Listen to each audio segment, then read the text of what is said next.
we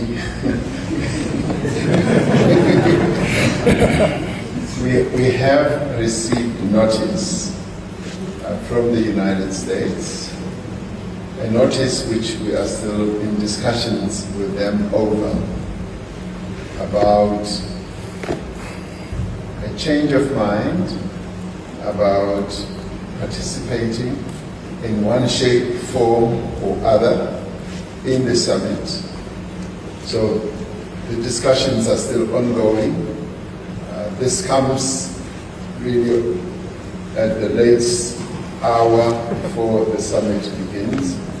And so therefore we do need to engage in those types of discussions to see how practical it is and what it finally really means. In a way, we see this as a positive sign, very positive, because, as I've often said, boycott politics never work. It's always best to be inside the tent than being outside of the tent. The tent is G20.